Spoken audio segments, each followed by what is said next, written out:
장례식장은 이상하리만큼 조용했습니다. 조문객이 적어서가 아니었습니다. 김옥순 여사의 세 자녀가 서로 눈도 마주치지 않고 있었기 때문입니다. 큰아들 민수는 상주석에 앉아 휴대폰만 만지작거렸습니다. 둘째 딸 민정은 구석에서 혼자 커피를 마시고 있었습니다. 막내 아들 민호는 아예 밖에 나가 담배를 피우고 있었습니다. 조문객들이 수군거렸습니다. 저 집 자식들 원래 저래? 어머니 살아생전에도 안 왔잖아. 그 말이 틀린 게 아니었습니다. 세 남매는 각자 어머니를 원망하고 있었습니다. 20년 전 아버지가 돌아가신 후로 어머니는 달라졌습니다. 자식들에게 손 하나 벌리지 않는다던 어머니가 갑자기 인색해졌습니다. 명절 용돈도 없었습니다. 손주들 돌잔치에도 빈손으로 왔습니다. 심지어 큰아들 민수가 사업 실패로 급전이 필요했을 때도 어머니는 단호하게 거절했습니다. 이런 의미 있는 이야기를 더 많이 전하고 싶습니다. 구독과 좋아요가 큰 힘이 됩니다. 민수는 그날을 잊지 못했습니다. 어머니 앞에 무릎을 꿇고 1,000만 원만 빌려달라고 했습니다.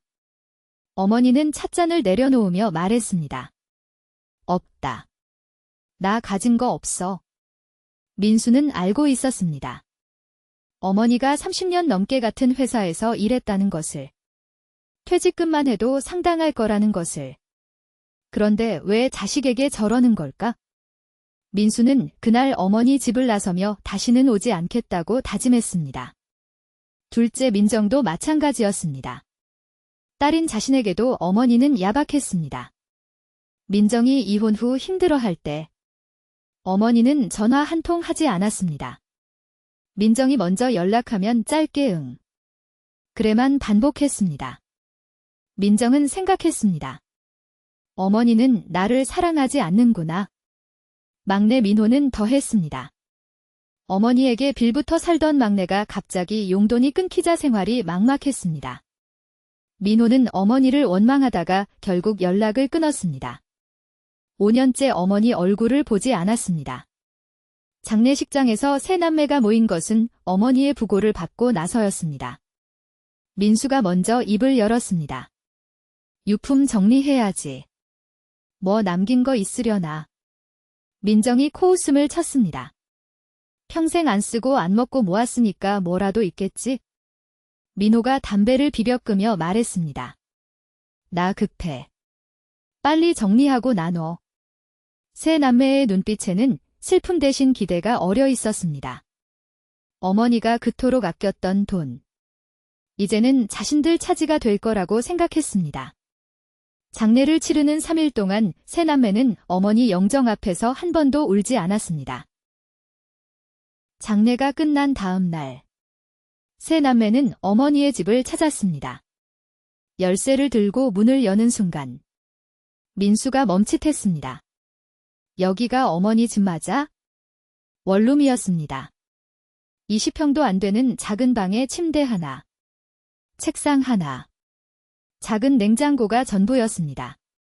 민정이 경악했습니다. 어머니, 이런 데서 살았어? 민호도 입을 다물지 못했습니다. 세 남매는 어머니가 넓은 아파트에서 살 줄 알았습니다.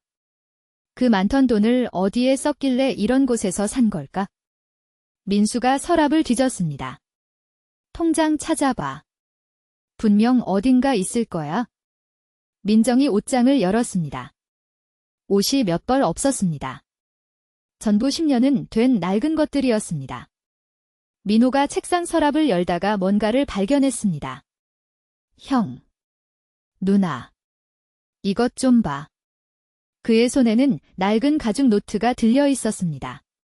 표지에는 가계부라고 적혀 있었습니다. 민수가 노트를 받아 첫 장을 펼쳤습니다. 2004년 1월. 민수 학원비 50만 원. 민정 학원비 40만 원. 민호 학원비 30만 원. 세 남매가 고개를 갸웃했습니다. 학원비. 아버지 돌아가시고 나서 학원 다닌 적 없는데? 민수가 다음 장을 넘겼습니다. 2004년 2월. 민수 교복비 25만 원. 민정 교복비 25만원. 민호 교복비 20만원. 민정의 목소리가 떨렸습니다. 이거 우리 어릴 때 기록이야?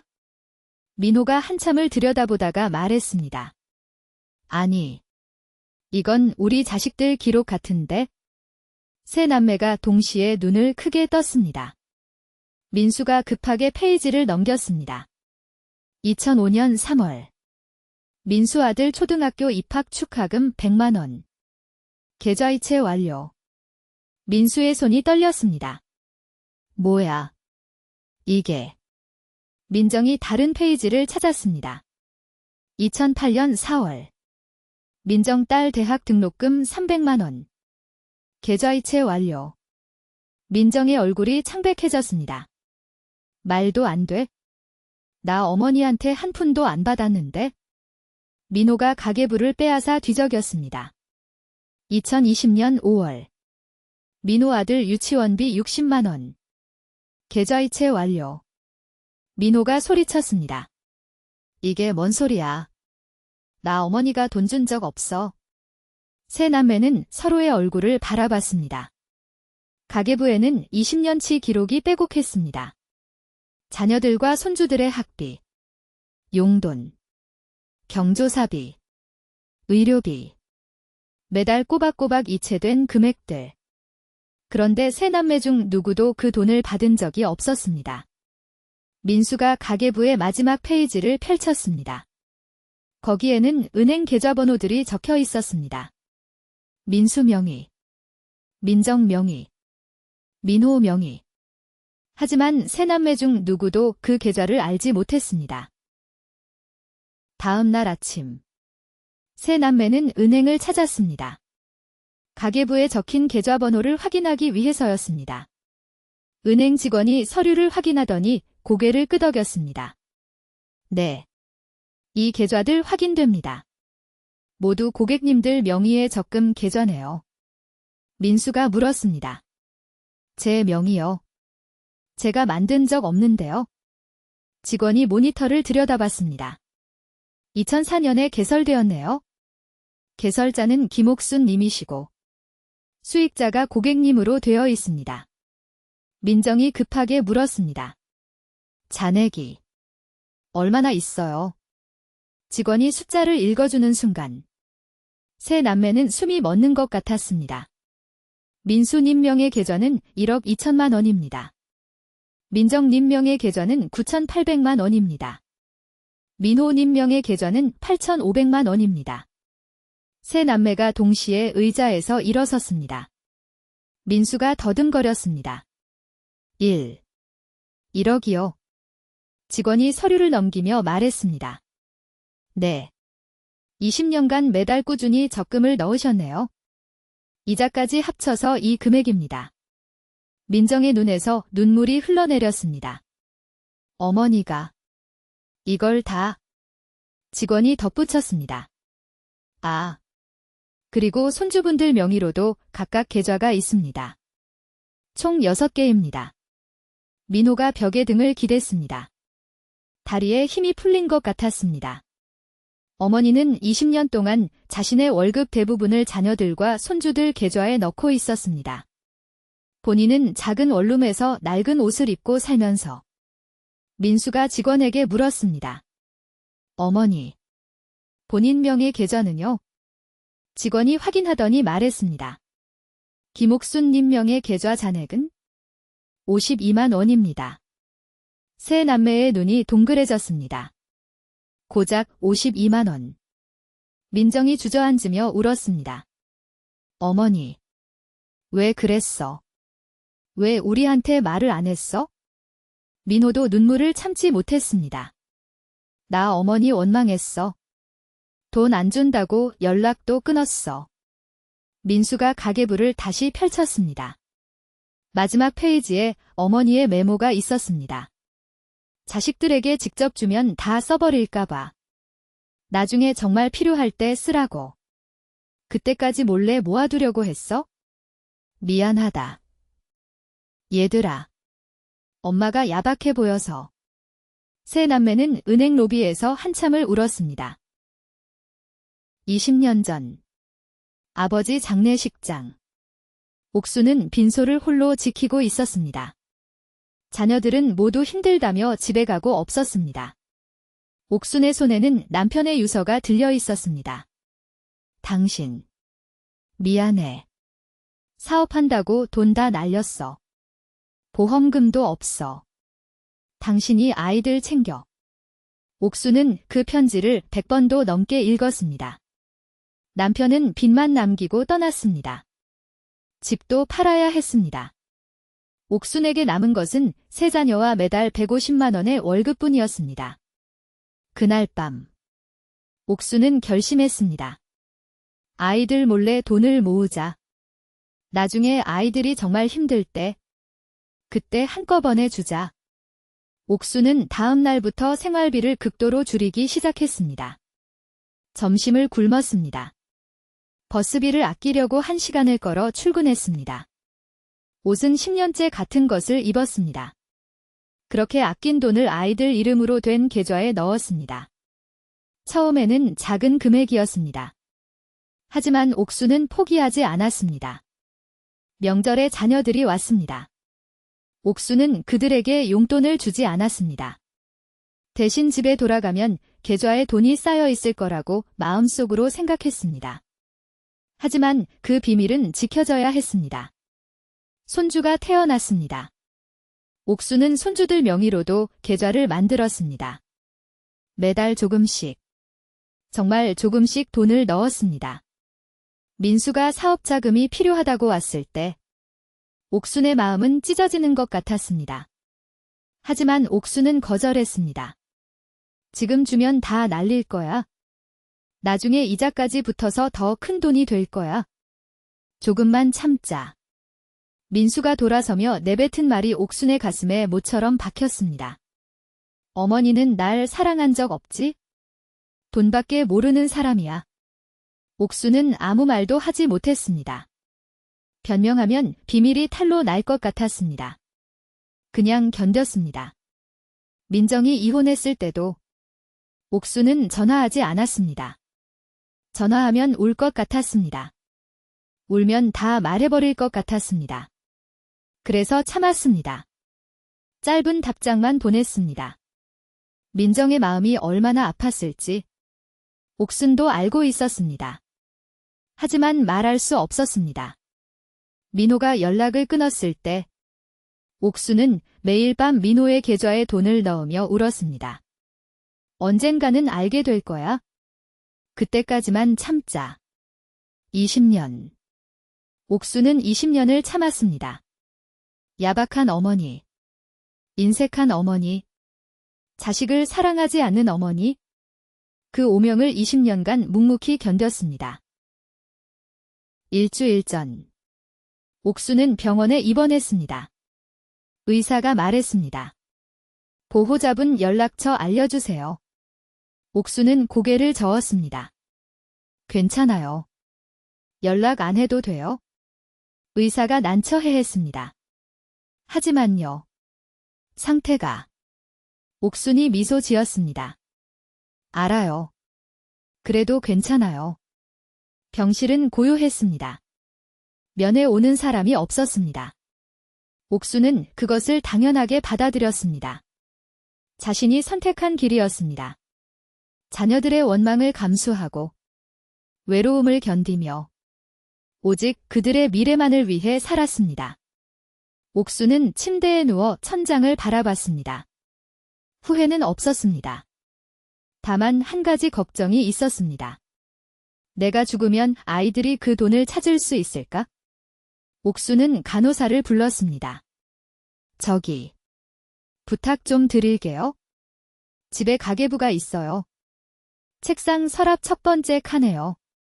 그거 버리지 말아달라고 제 자녀들한테 전해주실 수 있을까요? 간호사가 고개를 끄덕였습니다. 네. 알겠습니다. 연락처 알려주세요. 옥순이 자녀들의 전화번호를 불러줬습니다. 20년 동안 외워두고 있던 번호들이었습니다. 한 번도 걸지 못한 번호들이었습니다. 그날 밤, 옥순은 꿈을 꿨습니다. 아이들이 어렸을 때 다 같이 밥을 먹는 꿈이었습니다. 민수가 장난을 치고 민정이 웃고 민호가 떼를 썼습니다. 옥수는 그 꿈속에서 행복하게 웃었습니다. 다음 날 아침 간호사가 옥순의 병실에 들어갔을 때 옥수는 눈을 감고 있었습니다. 입가에는 희미한 미소가 남아 있었습니다. 간호사가 옥순의 자녀들에게 전화를 걸었습니다. 민수는 받지 않았습니다. 민정은 지금 바빠요라고 끊었습니다. 민호는 통화 중이었습니다. 세 번째 통화 시도에서야 민수가 받았습니다. 어머니께서 돌아가셨습니다. 민수는 잠시 침묵하다가 말했습니다. 네. 알겠습니다. 장례는 언제 치르면 되나요? 그의 목소리에는 슬픔이 없었습니다. 오히려 귀찮다는 듯한 어조였습니다. 옥순이 평생 들려주고 싶었던 말. 사랑한다는 말은 끝내 전해지지 못했습니다. 세 남매는 다시 어머니의 원룸으로 돌아왔습니다. 은행에서 받아온 통장들을 손에 쥐고 있었습니다. 민정이 가계부를 다시 펼쳤습니다. 아까 못 본 페이지들이 있었습니다. 2023년 3월 민수 사업 실패 소식 들음. 가슴이 아프다. 계좌에 2천만 원 추가 입금. 민정이 페이지를 넘겼습니다. 2021년 7월 민정이 이혼했다. 밤새 울었다. 계좌에 500만 원 추가 입금. 민호가 다른 페이지를 발견했습니다. 2020년 1월 민호가 연락을 끊었다. 보고 싶다. 계좌에 300만 원 추가 입금. 세 남매는 자신들의 인생 굴곡마다 어머니가 돈을 넣었다는 것을 깨달았습니다. 힘들 때마다 어머니는 말없이 계좌에 돈을 넣고 있었습니다. 마지막 페이지에는 긴 메모가 있었습니다. 민수야. 민정아. 민호야. 엄마가 20년 동안 말을 못해서 미안해. 너희들이 엄마를 야박하다고, 인색하다고 생각하는 거 알아? 하지만 엄마가 직접 돈을 주면 금방 써버릴까 봐 걱정됐어. 아빠가 그랬거든. 받으면 바로 쓰고 남는 게 없었어. 그래서 엄마는 몰래 모으기로 했어? 나중에 너희들이 정말 힘들 때, 정말 필요할 때 찾을 수 있게? 이 돈은 엄마가 20년 동안 점심 굶고 버스 안 타고 새 옷 안 사고 모은 거야? 한 푼 한 푼 모을 때마다 너희 얼굴이 떠올랐어. 민수가 웃는 얼굴. 민정이가 수줍어하는 얼굴. 민호가 떼쓰는 얼굴. 그 생각하면 하나도 안 힘들었어. 미안해. 얘들아. 엄마가 표현을 못해서. 사실 엄마는 매일 너희 생각했어. 전화하고 싶었어. 보고 싶었어. 하지만 참았어. 전화하면 다 말해버릴 것 같았어. 그러면 비밀이 탄로 나잖아. 이제 이 가계부를 보고 있다면 엄마는 더 이상 이 세상에 없겠지? 통장 찾아가. 은행 가면 너희 이름으로 된 계좌 있어? 비밀번호는 너희 생일이야. 사랑해. 얘들아. 이 말 한 번 못해서 정말 미안해. 민정이 가계부를 가슴에 끌어안고 울었습니다. 민수가 벽에 머리를 박으며 울었습니다. 민호가 무릎을 꿇고 바닥에 엎드려 울었습니다. 어머니. 미안해요. 우리가 잘못했어요. 왜 진작 말씀 안 하셨어요? 하지만 어머니는 대답해 줄 수 없었습니다. 다음 날 아침. 세 남매는 다시 어머니의 원룸에 모였습니다. 이번에는 도시락을 들고 왔습니다. 민수가 작은 밥상을 꺼냈습니다.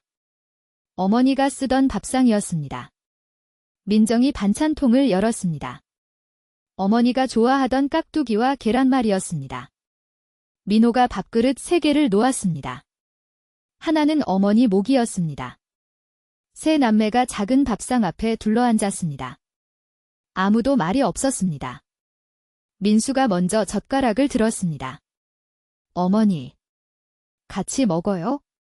민정이 눈물을 닦으며 밥을 떴습니다. 어머니, 맛있게 드세요? 민호가 고개를 숙였습니다. 어머니, 미안해요. 연락 끊어서. 세 남매는 어머니의 빈방에서 함께 아침을 먹었습니다. 어머니가 20년간 혼자 먹었을 밥상에서 밥을 먹으며 민수가 말했습니다. 나 이 돈 안 쓸 거야. 민정이 고개를 끄덕였습니다. 나도 아이들 주려고. 민호가 덧붙였습니다. 나도 손주한테 물려줄 거야. 어머니처럼. 세 남매는 어머니의 뜻을 이해했습니다. 당장 쓰라고 모은 돈이 아니었습니다. 정말 필요할 때, 인생의 어려운 순간에 쓰라고 모은 돈이었습니다. 민수가 창밖을 바라봤습니다. 어머니가 20년간 바라봤을 창이었습니다. 우리 앞으로 명절마다 여기 오자. 민정이 동의했습니다. 응. 어머니 생신에도 오자. 민호가 말했습니다. 어머니 기일에 가족 다 모이자. 손주들까지 다. 세 남매는 손을 맞잡았습니다. 20년 만에 처음으로 진심으로 손을 잡았습니다. 어머니의 사랑은 20년간 통장 안에 숨어 있었습니다. 말 한마디 없이 원망을 감수하며 오직 자녀들의 미래만을 위해 세 남매는 그제야 깨달았습니다. 어머니가 얼마나 사랑했는지를, 그리고 자신들이 얼마나 어리석었는지를. 어머니의 작은 원룸에는 아침 햇살이 들어왔습니다. 세 남매의 눈물 자국 위로 따스한 빛이 내려앉았습니다. 어머니는 떠났지만 어머니의 사랑은 세 남매의 가슴에 영원히 남았습니다. 당신의 부모님은 안녕하신가요? 혹시 오해하고 있는 것은 없으신가요? 사랑한다는 말. 오늘 한번 건네보시는 건 어떨까요? 내일이면 늦을 수도 있으니까요.